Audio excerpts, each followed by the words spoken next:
जय हिंद दोस्तों, स्वागत है आप सभी का एक बार फिर से अर्थमेटिक कंप्यूटर एजुकेशन की इस ऑनलाइन क्लास में। कल की क्लास में हमने देखा था कीबोर्ड के बारे में, कुछ इंपॉर्टेंट पॉइंट को मैंने आपको नोट कराया था कि कीबोर्ड में कितने प्रकार की की होती है, कीबोर्ड का आविष्कार किसने किया, देन उसके बाद कौन कौन सी की का क्या काम होता है स्पेशल, ठीक है। और हमने हार्डवेयर के बारे में जाना था और इनपुट और आउटपुट डिवाइस के बारे में डिस्कशन किया था। आज हमारा जो कल कीबोर्ड के बारे में कुछ इंपॉर्टेंट पॉइंट और छूट गए थे उनको आज हम पूरे कंप्लीट करेंगे, ठीक है। तो कल मैंने जो आपको बताया था कि कीबोर्ड में कैप्स लॉक बटन और हमारा नंबर लॉक बटन ये होते हैं टॉगल की, ठीक है। टॉगल की उन की को बोला जाता है जिनका कुछ विशेष स्पेशल काम होता है, यानी कि वन टाइम ही काम करेंगे ये। यानी कि यदि हमने कैप्स लॉक को ऑन कर दिया तो कीबोर्ड में जब भी हम कोई डाटा टाइप करेंगे इंग्लिश में तो वो हमेशा कैपिटल में होगा, ठीक है। और नंबर लॉक को यदि हम ऑन करते हैं तो कीबोर्ड में जब भी हम डाटा एंट्री के लिए किसी न्यूमेरिकल नंबर की एंट्री करेंगे तो जब भी हम नंबर लॉक को ऑन कर देंगे तो नंबर ऑन रहेंगे। यदि हम उस बटन को बंद कर देते हैं तो नंबर पैड हमारा काम नहीं करेगा, ओके। इसके बाद मैंने बताया था आपको शिफ्ट का, तो शिफ्ट बटन से हम किसी एक पर्टिकुलर कैरेक्टर को कैपिटल कर सकते हैं, ठीक है। कंट्रोल बटन का बताया था मैंने आपको कि जब एक से ज़्यादा किसी आइटम का या फिर किसी टेक्स्ट का चयन करना हो या फिर किसी मेन्यू का तो हम कंट्रोल बटन को दबाकर रखेंगे, ओके। इसके बाद बात करते हैं हम कि कीबोर्ड में कुछ फंक्शंस की होती है। जब भी आप कीबोर्ड आपके सामने रखोगे तो सबसे ऊपर आपको फंक्शन की दिखेगी और उन फंक्शन की संख्या सबसे पहले आप नोट डाउन करो कि कीबोर्ड में पहला पॉइंट लिखें आज आपकी क्लास में, कॉपी में नोट डाउन करते चले। और आप सभी को बता दूं कि हमारा जो डीसीए का रिजल्ट है, पीजीडीसीए का, डीसीए फर्स्ट, डीसीए सेकंड और पीजीडीसीए फर्स्ट और पीजीडीसीए सेकंड, इनका रिजल्ट आ चुका है। तो जो भी स्टूडेंट की फ़ीस अभी बाकी है उनको रिजल्ट सेंड नहीं किया जाएगा और जो स्टूडेंट की फ़ीस पूरी जमा है उनको रिजल्ट मैंने सेंड कर दिया है, ठीक है।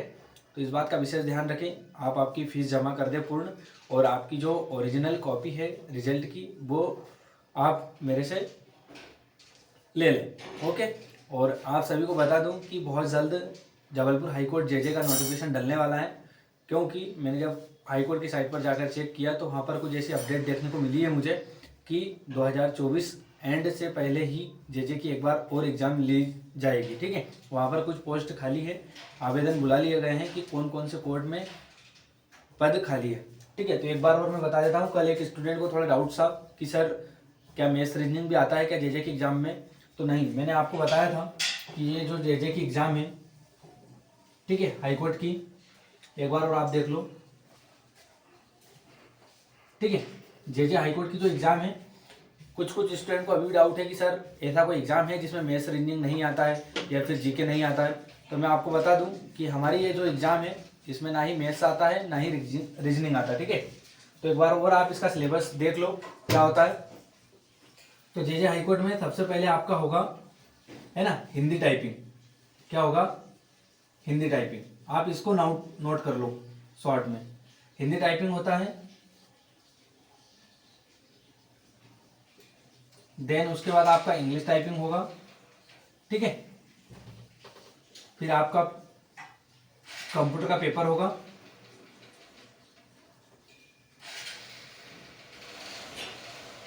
फिर आपका एक इंग्लिश का पेपर होगा। आप इसे कॉपी में नोट डाउन कर लो, ठीक है। इसको कॉपी में नोट डाउन करो।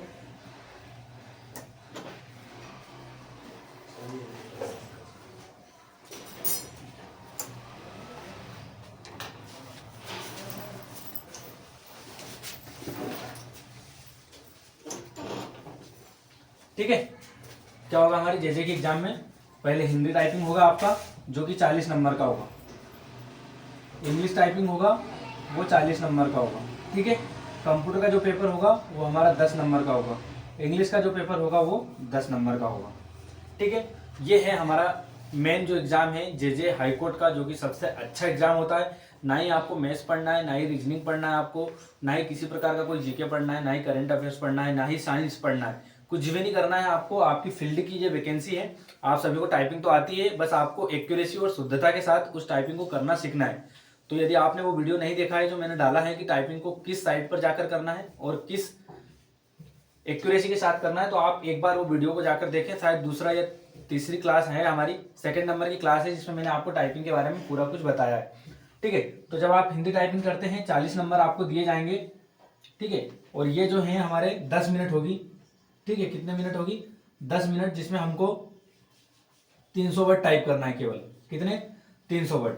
इंग्लिश की जो टाइपिंग होगी वो हमारी 10 मिनट होगी, जिसमें हमको 350 वर्ड टाइप करना है, ठीक है। कितने? 10 मिनट में 350। कंप्यूटर के जो रहेंगे वो हमारे केवल 10 क्वेश्चन रहेंगे।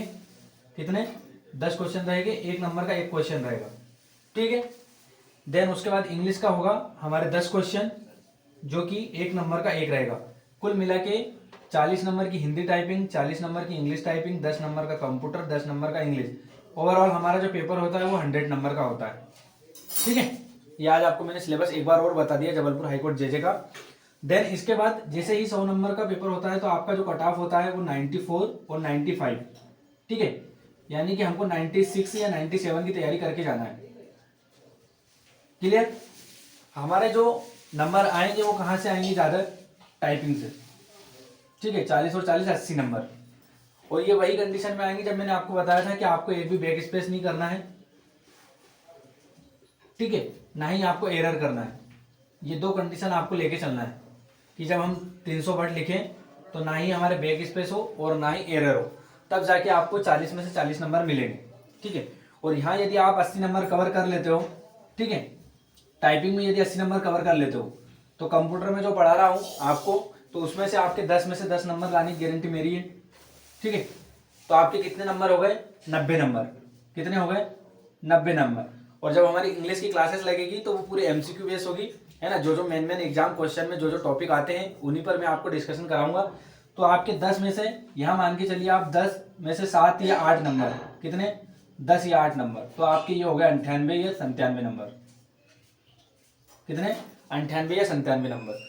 तो आप सभी ये वीडियो को अपने दोस्तों को भी शेयर कर सकते हो। अपने जो छोटे भाई बहन हैं जो तैयारी कर रहे हैं कंपटीशन एग्जाम की, उनको भी बोलो कि भैया पहले सीपीसीटी करो, है ना। आप एक डिप्लोमा ले लो डीसी या पीजीडीसी का, उसके बाद इस एग्जाम की तैयारी करो। देखो ना ही इसमें कोई ज़्यादा मेहनत है, बस हमारी टाइपिंग की मेहनत है। तो टाइपिंग एक बार सीखना है, उसके बाद उस टाइपिंग को एक्यूरेसी के साथ करना है। और इस एग्जाम को कोई भी पाइट कर सकता है बहुत कम समय में, है ना। देख लिया आपने, सिलेबस मैंने बता दिया आपको। और हर साल ये एग्जाम जबलपुर हाईकोर्ट की तरफ से ली जाती है। बहुत कम लोगों को पता होता है, बहुत कम कंपटीशन होता है। इसकी एक ही बस कमी है कि इसमें पोस्ट कम होती है। कितनी? इसमें पोस्ट कम होती है। इसमें पोस्ट 25, 30 या फिर 45 या फिर 55 पोस्ट देखने को मिलेगी आपको, है ना। इसलिए इसका जो कट ऑफ है वो हमारा 94 से 95 नंबर जाता है। और वो कट ऑफ इसलिए हाई जाता है क्योंकि आपको ये नंबर तो फ्री में मिल जाते हैं यदि आप टाइपिंग करते हो अच्छे से। तो 80 नंबर तो हमारे यहीं मिल गए, है ना। यदि आप कंप्यूटर फील्ड के हैं तो 10 नंबर आप लेके ही आ जाओगे। तो ये हमारे 90 नंबर तो ये हो गए। बस कंपटीशन जो होता है वो टाइपिंग को लेकर होता है कि जो स्टूडेंट टाइपिंग को बहुत एक्यूरेसी के साथ करेगा, बहुत अच्छे से करेगा, 350 वर्ड पूरे एकदम एक्यूरेसी के साथ लिखेगा, तो उसके नंबर हमारे 80 नंबर आ सकते हैं, ठीक है। चलो, तो ये एक बार सिलेबस आप स्क्रीनशॉट ले लो, ठीक है। कॉपी में नोट डाउन कर लो अलग से। इस एग्जाम को यदि फोकस कर रहे हैं आप 2024 को लेके, तो एक बार और कॉपी में नोट डाउन कर लो, ठीक है। अब आपके पास डाउट नहीं रहना चाहिए कि जेजे में क्या मैथ्स आता है, रीजनिंग आता है, जीके आता है, साइंस आता है। नहीं, कुछ भी नहीं आता है। केवल 2 सब्जेक्ट पूछे जाएंगे आपसे, कंप्यूटर पेपर और इंग्लिश। इंग्लिश भी बहुत आपका बेसिक लेवल का होता है, जिसमें वोकेबलरी जो होती है हमारी वो ज़्यादा कवर होती है ना। वन वर्ड आते हैं, सिनोनिम्स आते हैं, इंटोनिम्स आते हैं, फिल इन द ब्लैंक्स आते हैं, और आर्टिकल आते हैं, और प्रीपोजिशन आते हैं इंग्लिश में। एक एक टॉपिक से एक एक क्वेश्चन आएगा, 10 नंबर आपके यूं ही आ जाएंगे, ठीक है। यदि आप थोड़ा सा मेहनत करोगे इंग्लिश में तो आपके 10 में से 7-8 नंबर आ जाएंगे, ये मेरी पूरी गारंटी है। ओके, चलो मैं इसको क्लियर कर रहा हूं। अब हम चलते हैं हमारे कीवर्ड की ओर, ठीक है। आप एक बार स्क्रीनशॉट ले लो फटाफट, और इस वीडियो को ज़्यादा से ज़्यादा शेयर करें, ताकि आपके जो फ्रेंड सर्कल है वो तैयारी कर रहे हो, या फिर आपके छोटे भाई बहन हो, या आपके रिलेशन में कोई हो, तो उनको ये एग्जाम के बारे में बताओ। चलो, इसको क्लियर कर देता हूँ मैं, ठीक है। एक बार और समझा देता हूँ आपको। इस एग्जाम को जेजे हाईकोर्ट एग्जाम बोला जाता है। इसमें हिंदी टाइपिंग होगा, इंग्लिश टाइपिंग होगा, कंप्यूटर पेपर होगा, इंग्लिश का पेपर होगा। हिंदी टाइपिंग जो है वो 40 नंबर का होगा, इंग्लिश टाइपिंग जो है वो 40 नंबर का होगा, कंप्यूटर का जो पेपर है वो 10 नंबर का होगा, इंग्लिश का जो पेपर है वो 10 नंबर का होगा, ठीक है। हिंदी टाइपिंग में हमको 10 मिनट में 350 वर्ड लिखना है, इंग्लिश टाइपिंग में हमको 10 मिनट में 350 वर्ड लिखना है। कंप्यूटर का जो पेपर है वो 10 मिनट में 10 क्वेश्चन रहेंगे, ठीक है, 1 मिनट का 1 क्वेश्चन रहेगा। इंग्लिश का जो पेपर है वो 10 मिनट में रहेंगे 10 क्वेश्चन। ओके, इस तरीके से हमारा ये 100 नंबर का पेपर होगा, ठीक है। इसमें जो कट ऑफ होगा हमारा वो 94 से 95 नंबर होगा। हमको 96 से 97 नंबर की तैयारी करके जाना है, ठीक है। ज़्यादा नंबर हमको कवर कहाँ करना है, 40 80 नंबर यहाँ से कवर करना है। देन उसके बाद 10 नंबर ये भी लेना है, तो 90 नंबर हमारे ये हो गए। इंग्लिश का जो पेपर है इसमें हमको 7 से 8 नंबर कवर करना है, तब जाके हमारे 97 से 98 नंबर आएंगे। कंडीशन ये है कि इसमें आपको बैक स्पेस और एरर नहीं करना है। यदि आप बैक स्पेस एरर करते हो तो आप कंपटीशन से बाहर हो जाओगे, क्योंकि वहां पर ऐसे ऐसे टाइपिंग एक्सपर्ट आते हैं जो कि 10 मिनट में एक भी बैक स्पेस और एक भी एरर नहीं करते हैं, ठीक है। एक दिन मैं आपको मेरा रिजल्ट भी दिखा दूंगा, ठीक है, कि ये संभव है, पॉसिबल है कि आप 10 मिनट जब करोगे तो ना ही आपके बैक स्पेस होगे ना ही एरर होगे, ठीक है। चलो इसको क्लियर कर देते हैं।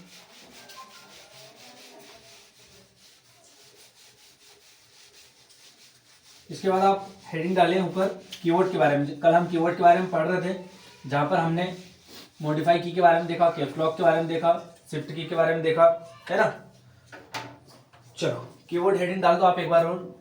अभी कीवर्ड का हमारा जो कंटेंट है वो अभी बाकी है ना। कीवर्ड के बारे में लिखो सबसे पहला पॉइंट कि कीवर्ड में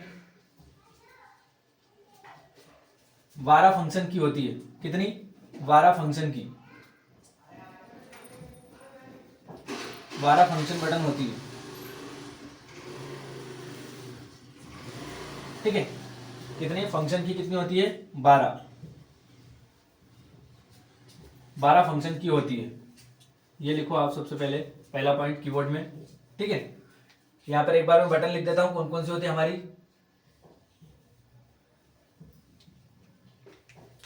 ठीक है। कौन कौन सी बटन बताई थी मैंने आपको, एक बार आप यहां लिख लो।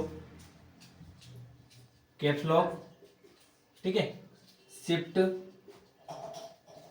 Control, alt,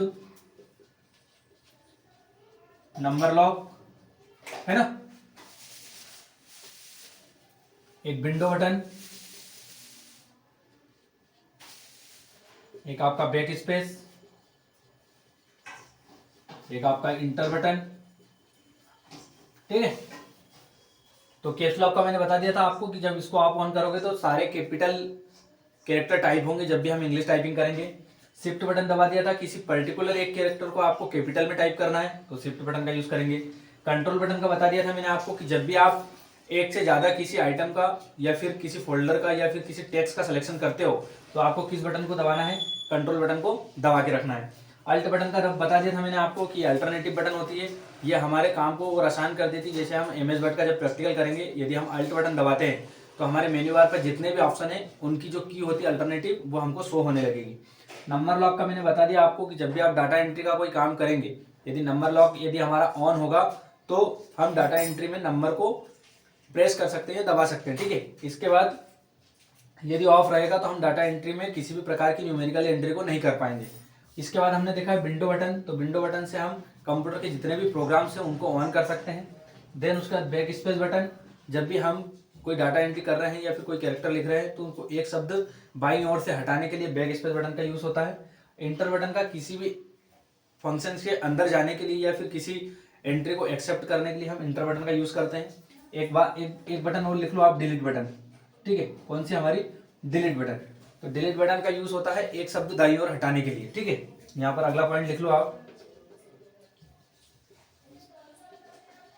back space button का यूज,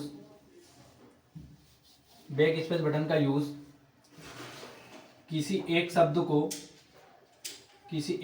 को बाईं ओर से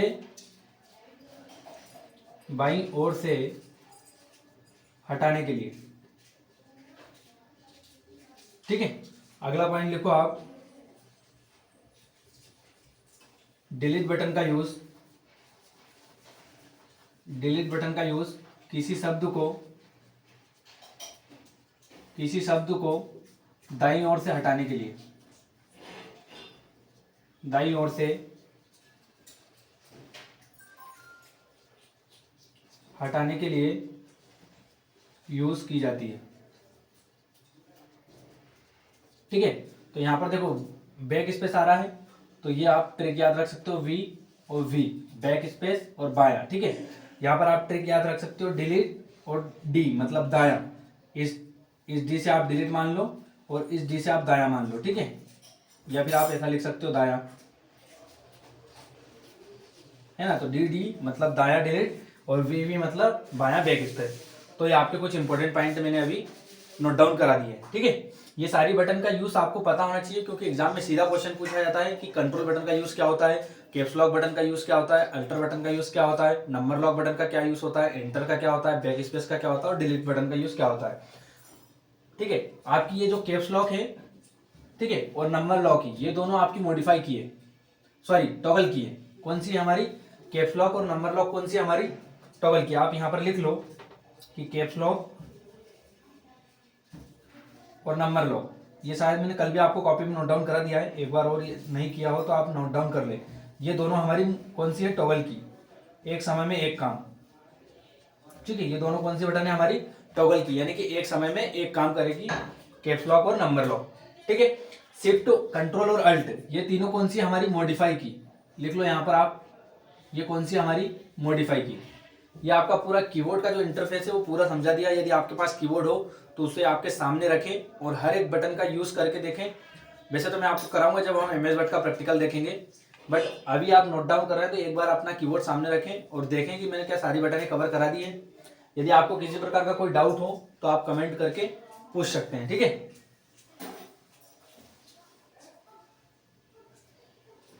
ठीक है, जो भी स्टूडेंट इन क्लास को पूरे प्रॉपर तरीके से ले रहा है, कॉपी में नोट डाउन कर रहा है, तो मैं एक बार फिर बोल रहा हूँ कि ये मेरी पूरी गारंटी कि आप कोई सी भी गवर्नमेंट एग्जाम दोगे तो उसमें यदि 20 नंबर का कंप्यूटर पूछा जाएगा तो उसमें आपके 18 से 19 नंबर पूरे पूरे कवर होंगे। ये मेरी पूरी गारंटी है, क्योंकि जो मैंने कंटेंट तैयार किया है उसमें कुछ भी नहीं छुटा है आपका। कंप्यूटर में कहीं से कहीं तक कुछ भी नहीं छुटेगा आपका, पूरा जीरो से एडवांस लेवल तक ये क्लास होगी। ठीक है, इस बात का विशेष ध्यान रखें। चलो आगे चलते हैं हम। ये हमारा कीबोर्ड में जितनी भी बटन होती है उनके बारे में मैंने आपको लिखा दिया है। यहाँ पर मैंने लिखा था आपका कि कीबोर्ड में 12 फंक्शन बटन होती है। ठीक है, तो हर एक फंक्शन बटन का अपना एक अलग काम होता है। अब हम उनको नोट डाउन करेंगे।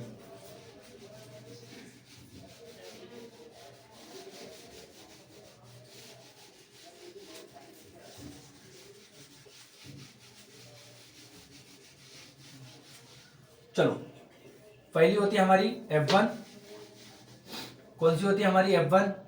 ठीक है, F2, F3, F4, F5, F6, F7, ठीक है, F8, F9 और F10, है ना, F11 और यहाँ पर F12।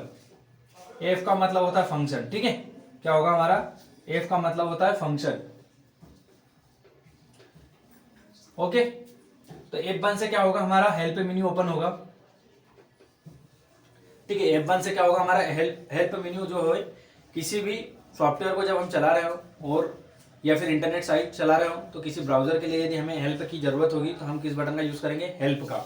F2 से आपका रिनेम होगा, यानी कि आपने कोई फोल्डर बनाया है और आपको उसका नाम चेंज करना है, तो हम सीधा यदि डायरेक्टली F2 बटन को दबाएंगे तो क्या ओपन हो जाएगा, हमारा उस फोल्डर का नाम बदलने के लिए जो एक्शन होता है वो ओपन होके आ जाएगा हमारे सामने। F3 होता है सर्चिंग के लिए, यदि कि हमें किसी प्रकार की कोई सर्चिंग करना है ब्राउजर पर तो F3 का यूज कर सकते हैं हम। F4 किसी सॉफ्टवेयर को क्लोज करने के लिए F4 बटन का यूज होता है। F5 जब हमारा कंप्यूटर हैंग कर रहा हो या लैग कर रहा हो किसी कारणवश, है ना, किसी रीजन के कारण, तो हम F5 से उस सॉफ्टवेयर को रिफ्रेश कर सकते हैं। ठीक है, F6 जो होता है हमारा वो वॉल्यूम कम या ज़्यादा करने के लिए होता है। ठीक है, F7 जो होता है हमारा स्पेलिंग एंड ग्रामर के लिए होता है। ओके, तो मैं एक एक करके आपको लिखा देता हूँ। यहाँ पर F1 से मैंने आपको हेल्प मेन्यू लिखा दिया है, F2 से आपका रिनेम, ओके, F3 से आपका सर्चिंग, क्या होगा हमारा सर्चिंग। F4 से हमारा सॉफ्टवेयर क्लोज, है ना, या फिर किसी भी प्रकार की एक्शन को क्लोज करना है तो हम किसका यूज करेंगे, F4 का। F5 से हमारा रिफ्रेश होगा। ठीक है, जब भी हमारा कोई कंप्यूटर हैंग मार रहा है, किसी प्रकार का कोई लेक आ गया है हमारे कंप्यूटर में, तो हम F5 से उसको रिफ्रेश कर सकते हैं। ठीक है, F6 से आप लिख लो यूआरएल पे जाने के लिए या फिर वॉल्यूम को कम करने के लिए, है ना, यूआरएल पर जाने के लिए या फिर वॉल्यूम। ठीक है, F7 से लिखो आप spelling and grammar, spelling and grammar check करने के लिए। ठीक है,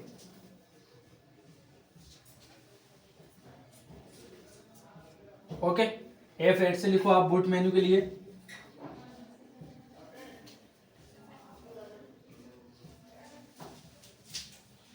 F9 से लिखो आप रिमूव सेलेक्ट आइटम,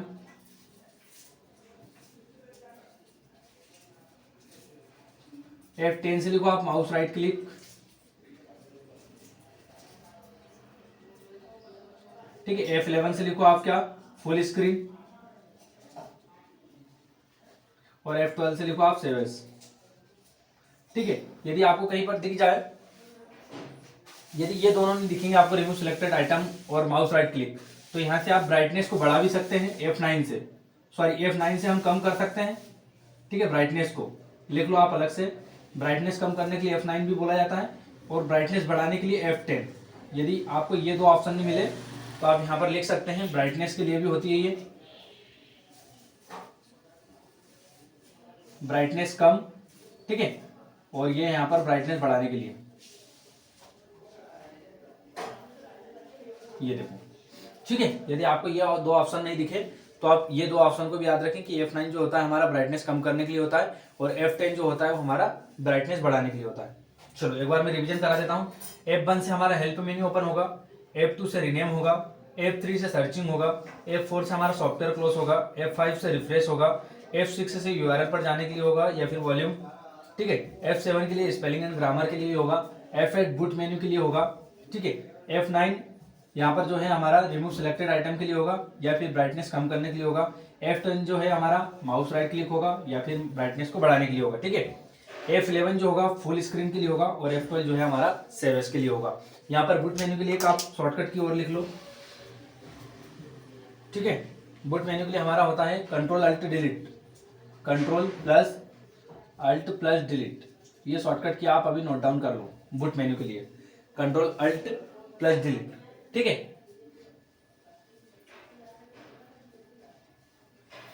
एक पॉइंट और आप लिख लेना है कीबोर्ड के बारे में कि कीबोर्ड को कुंजी पटल बोला जाता है। कीबोर्ड को कुंजी पटल क्या बोला जाएगा हिंदी में, कुंजी पटल। ठीक है, और इसके आविष्कारक के नाम क्या है, जिन्होंने कीबोर्ड का आविष्कार किया उसको क्या बोलते हैं हम, क्रिस्टोफर लाथम सोल्स। क्या बोलेंगे, क्रिस्टोफर लाथम सोल्स। तो ये कीबोर्ड के बारे में हमने सारा कंटेंट पूरा एक साथ आज नोट डाउन कर लिया है। ठीक है, यहाँ पर हमारा कीबोर्ड पूरा एंड होता है, जिसमें हमने सारी की के बारे में देख लिया, किस की का क्या काम है, कितनी की होती है ना, कीबोर्ड को किसने बनाया है, हिंदी में क्या बोलते हैं कीबोर्ड को, सारा A to Z मैंने आपको कीबोर्ड का जो होता है वो सारा कुछ आपको समझा दिया। ठीक है, चलो इसके बाद जब हम MS वर्ड का प्रैक्टिकल देखेंगे उसमें हम कुछ शॉर्टकट की का यूज करेंगे जो कि कीबोर्ड से रिलेटेड होगी, वो हमारा एक अलग टॉपिक होगा। अभी मैंने केवल आपको कीबोर्ड समझाया। ठीक है, चलो अगली हेडिंग डालो आप, इसका स्क्रीनशॉट ले लो या आप कॉपी में नोट डाउन कर रहे हो तो बहुत अच्छी बात है। ठीक है, चलो इसको क्लियर कर देता हूं मैं। अब हम देखेंगे माउस के बारे में। ठीक है, सबसे ज्यादा जिस इनपुट डिवाइस का यूज होता है उनका नाम मैंने आपको कल कॉपी में नोट डाउन करा दिया था, कीबोर्ड और माउस का। ठीक है, तो उसमें से हमने कीबोर्ड को पूरा डिटेल से हर एक कंटेंट को, हर एक टॉपिक को, कीबोर्ड को समझ लिया है। चलो अगला है हमारा माउस। क्या है हमारा माउस। ठीक है, आगे हम किसके बारे में देखेंगे, माउस के बारे में। ठीक है, तो पहला पॉइंट लिखो आप, माउस का आविष्कार। माउस का आविष्कार किसने किया, डगलस एंजलबर्ट। किसने किया, डगलस एंजलबर्ट ने। सेकेंड पॉइंट लिखो, कीबोर्ड के बाद सबसे ज्यादा यूज की जाने वाली यूज की जाने वाली इनपुट डिवाइस है, इनपुट डिवाइस है। ठीक है, ये 2 पॉइंट आप माउस के लिए नोट डाउन करें अपनी कॉपी में। ठीक है, जिस तरीके से हमने कीबोर्ड को समझा है उसी तरीके से हम माउस को एक्सप्लेन करेंगे। ओके, तीसरा पॉइंट लिखो आप कि माउस में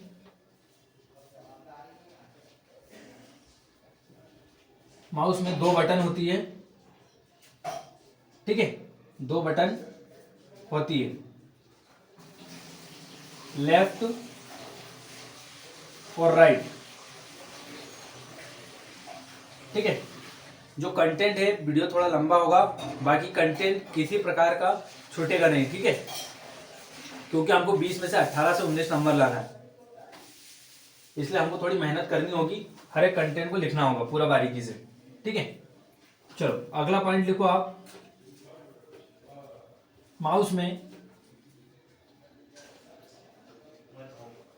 दोनों बटन के मध्य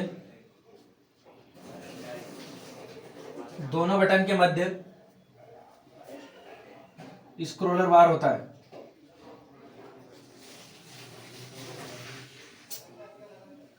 स्क्रोलर बार होता है, जिसका यूज पेज को ऊपर नीचे करने के लिए होता है। ठीक है, माउस में 2 बटन के मध्य स्क्रॉलर बार होता है, जिसका यूज पेज को ऊपर नीचे करने के लिए होता है। ठीक है, इतना लिखो आप।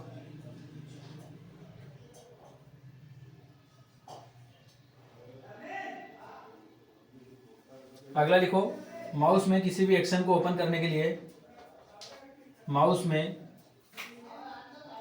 किसी भी एक्शन को ओपन करने के लिए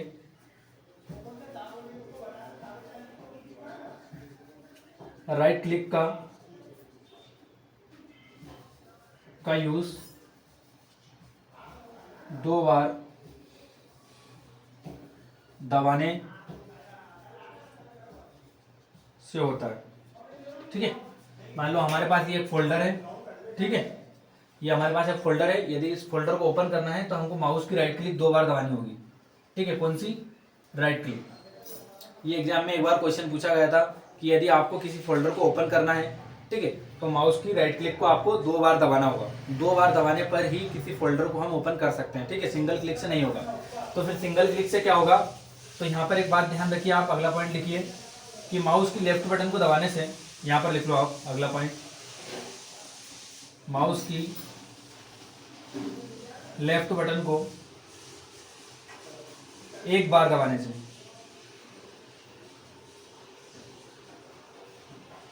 किसी भी एक्शन के लिए प्रॉपर्टी बार, किसी भी एक्शन या फोल्डर के लिए, किसी भी एक्शन या फोल्डर के लिए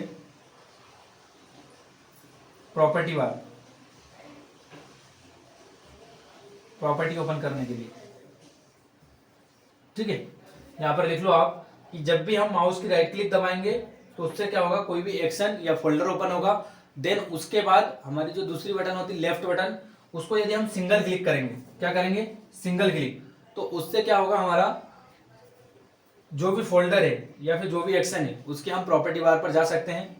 ठीक है, उसकी प्रॉपर्टी को देखने के लिए हम क्या करेंगे, माउस का जो लेफ्ट बटन है उसको सिंगल क्लिक करेंगे। यदि किसी फोल्डर को या एक्शन को ओपन करना है तो माउस की राइट क्लिक को 2 बार दबाएंगे। स्क्रॉलर बटन का काम बता दिया मैंने आपको। मान लो आपका ये एक पेज है, ठीक है, आपका कंटेंट यहाँ पर भी लिखा हुआ है और यहाँ पर भी लिखा है, ये किसी कारणवश आपका छुप गया है, तो स्क्रॉलर बटन यहाँ पर होता है। ठीक है, स्क्रॉलर बार जो होती है हमारी यहाँ पर होती है। जैसे हम स्क्रॉलर बटन को अब ऊपर नीचे करेंगे तो हमारा ये जो छुपा हुआ है कंटेंट वो हमको दिख जाएगा। ठीक है, तो केवल इतना याद रखें कि माउस की जो राइट क्लिक होती है उसको 2 बार दबाने से किसी फोल्डर को ओपन किया जा सकता है। माउस की जो लेफ्ट बटन होती है उसको केवल सिंगल क्लिक करने से किसी भी फोल्डर या एक्शन की हमारी जो प्रॉपर्टी होती है उसको देख सकते हैं। देन उसके बाद स्क्रॉलर बटन का जो यूज होता है वो पेज को ऊपर नीचे करने के लिए होता है। ठीक है, माउस का जो आविष्कार है वो डगलस एंजल बर्ड ने किया। कीबोर्ड के बाद सबसे ज़्यादा यूज़ की जाने वाली बटन है, ठीक है। और ये सारे नोट्स मैंने खुद से तैयार किए जब मैंने इस एग्ज़ाम की तैयारी की थी।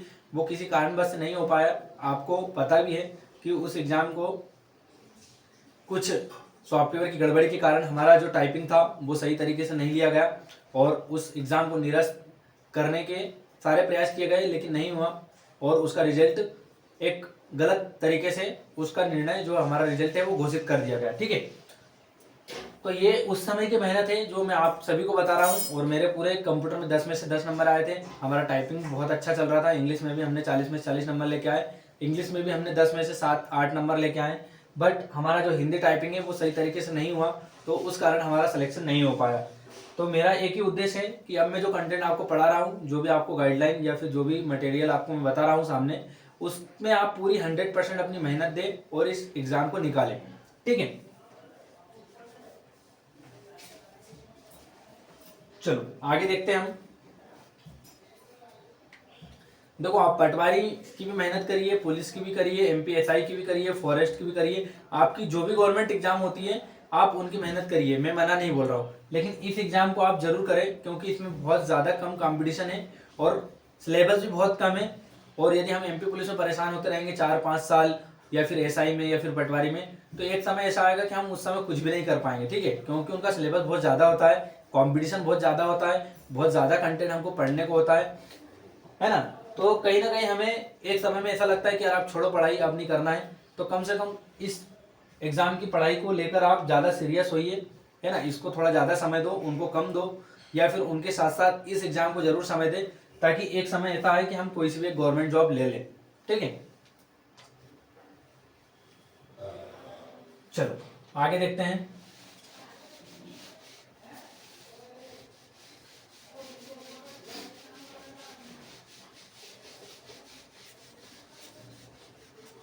और इस वीडियो के माध्यम से मैं आपको एक बात और बताना चाहूँगा कि आप गवर्नमेंट जॉब के भरोसे मत बैठिए। आप कोई भी एक स्किल्स को सीखिए जिससे आप आने वाले समय में इन फ्यूचर आपका इनकम सोर्स अर्न कर सकें, ठीक है।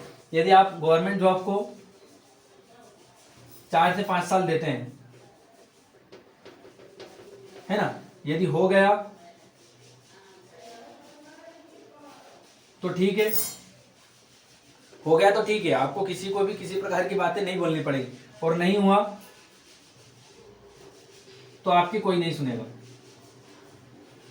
तो आपकी कोई नहीं सुनेगा, ठीक है।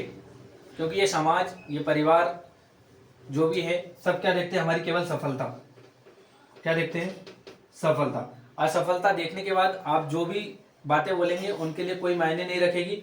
इसलिए मैं आपको कहूँगा कि गवर्नमेंट जॉब के साथ आप एक स्किल्स को जरूर लें, है ना। स्किल्स मतलब ये कि जब आप 4 साल बाद इस गवर्नमेंट के पिंजरे से बाहर निकलेंगे, इस एग्जाम की तैयारियों के बाद बाहर निकलेंगे, आई होप आप सभी अच्छी मेहनत करें, आपका सिलेक्शन हो, है ना। लेकिन किसी कारणवश यदि नहीं हुआ तो आपके पास स्किल्स होना चाहिए जिससे हम आने वाले समय में कहीं जॉब कर सके प्राइवेट, जिससे हम हमारी इनकम भी आती रहे और हमारा समय भी खराब ना हो। स्किल्स का मतलब ये कि आप या तो टैली सीख लें, एडवांस एक्सेल सीख लें, है ना। टैली भी हमारा जो प्राइम है वो सीखें आप, एडवांस एक्सेल सीखे, है ना, फोटोशॉप सीखे, कोरल ड्रॉ सीखे, या फिर हमारा जो होता है आपका और भी सॉफ्टवेयर होते हैं हमारे, जैसे एमएस ऑफिस को हम पूरा अच्छे से सीख लें, जिसमें हमारा एक्सेल, एमएस वर्ड सारी चीज़ें आती है। तो ये होती है स्किल्स, ठीक है। अभी जो सबसे ज़्यादा स्किल्स यूज़ की जा रही है वो है हमारा फोटोशॉप और कोरल ड्रॉ, जो कि डीटीपी के अंदर आती है ना। और इन पर कभी भी काम रुकने वाला नहीं है। और बहुत जल्द आपको मैं फोटोशॉप और कोरल ड्रॉ सिखाने वाला हूँ, या तो वीडियो के माध्यम से या फिर कोचिंग ओपन करने के माध्यम से मैं आपको ये 2 चीज़ें सिखाने वाला हूँ, फोटोशॉप और कोरल ड्रॉ।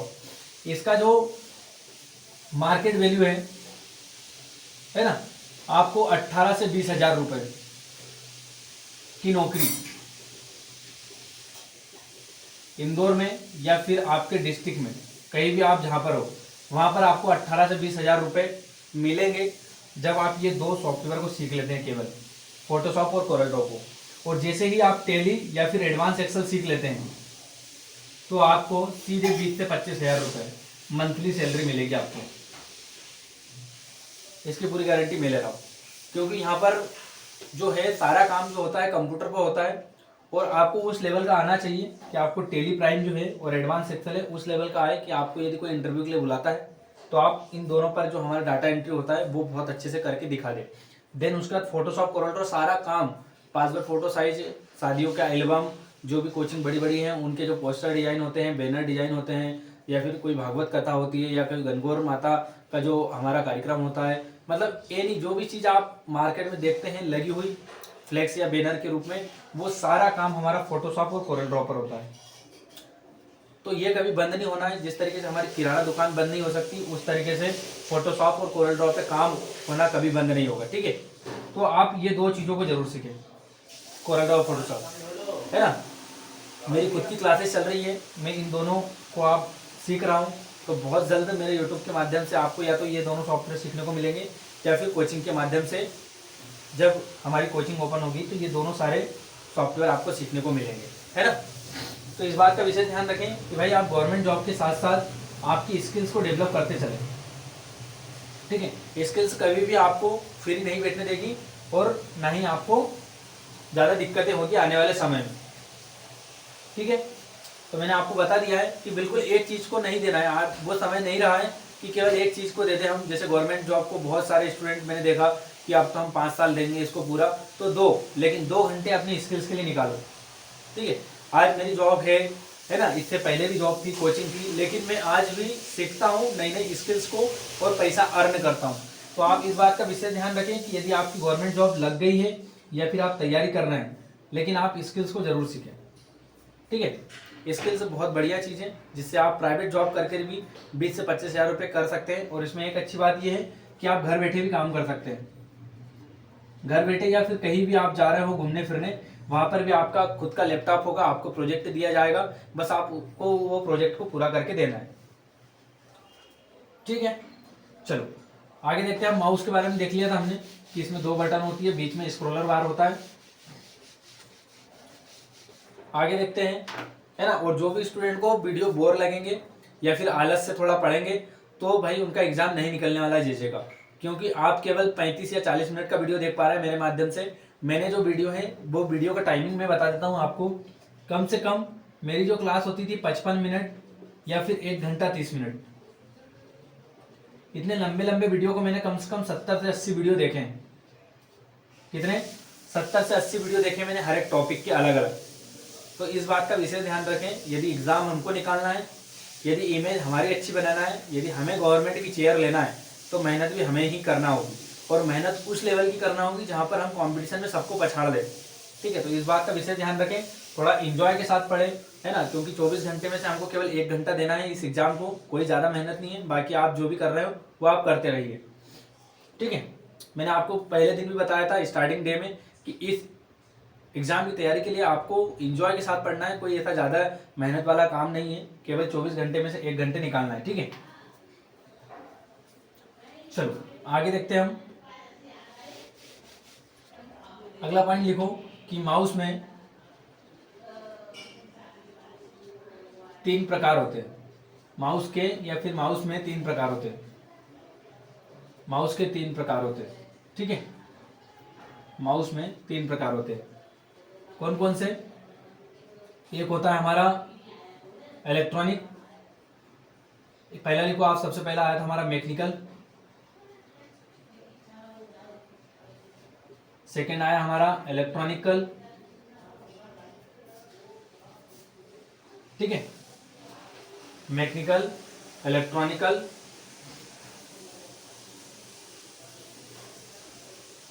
ठीक है। मैकेनिकल मतलब कौन सा? जो सबसे पहला माउस है। दूसरा कौन सा? इलेक्ट्रॉनिक। ठीक है, और एक आपका कौन सा हो गया? Electronical, mechanical. ठीक है, चलो अगला मेरे को याद आएगा तो बताऊंगा आपको। चलो एक बार देख लेते हैं हम माउस कितने प्रकार के थे हमारे।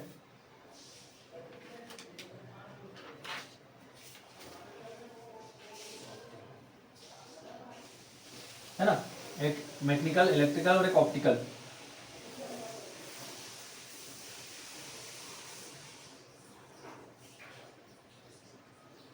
है ना। आप इसको इंग्लिश में लिखिए, थोड़ा थोड़ा गड़बड़ हो गया हमारा। पहला लिखो आप वायरलेस, है ना। सेकेंड लिखो आप कौन सा, मैकेनिकल।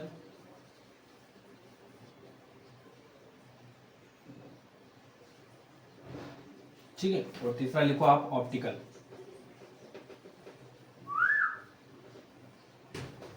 ठीक है, तो ये 3 टाइप्स के हमारे माउस होते हैं। पहला होगा वायरलेस, दूसरा होगा मैकेनिकल और सब तीसरा होगा हमारा ऑप्टिकल माउस। ठीक है, तीनों का अलग अलग काम होता है। वायरलेस का लिखो आप बिना तार वाला।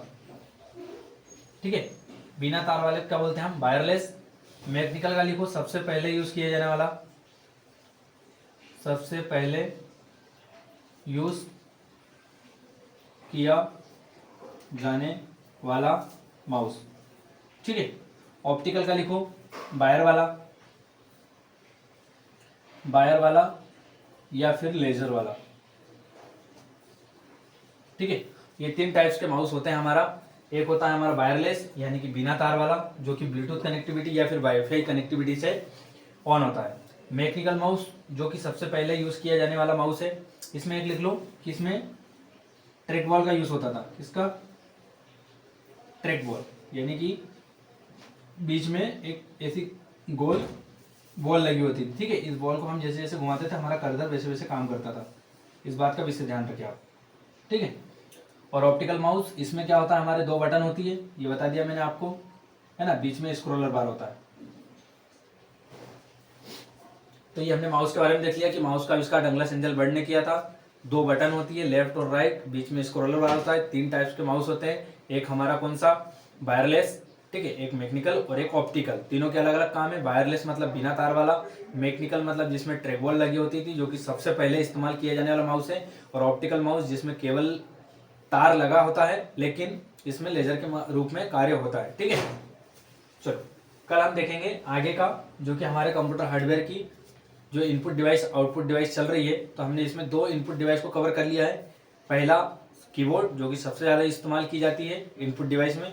सेकंड, कीबोर्ड के बाद जो सबसे ज़्यादा इस्तेमाल की जाती है वो होती है माउस। तो माउस के बारे में भी हमने सारा कंटेंट नोट डाउन कर लिया। आगे कल हम देखेंगे जो भी हमारी इनपुट डिवाइस होगी अगले क्रम में, उसके बारे में हम डिस्कशन करेंगे। चलो, तो जय हिंद दोस्तों, मिलते हैं अगली क्लास में। जब तक के लिए आप सभी को जय हिंद जय भारत। आप सभी या तो नोट डाउन कर लो तो अच्छी बात है, या फिर आप स्क्रीनशॉट लेकर भी रख सकते हैं। ठीक है, चलो मिलते हैं अगली क्लास में। जब तक के लिए आप सभी स्टूडेंट को जय हिंद जय भारत। हंसते रहिए, मुस्कुराते रहिए, मेहनत करते रहिए, मेहनत कभी बेकार नहीं जाती है।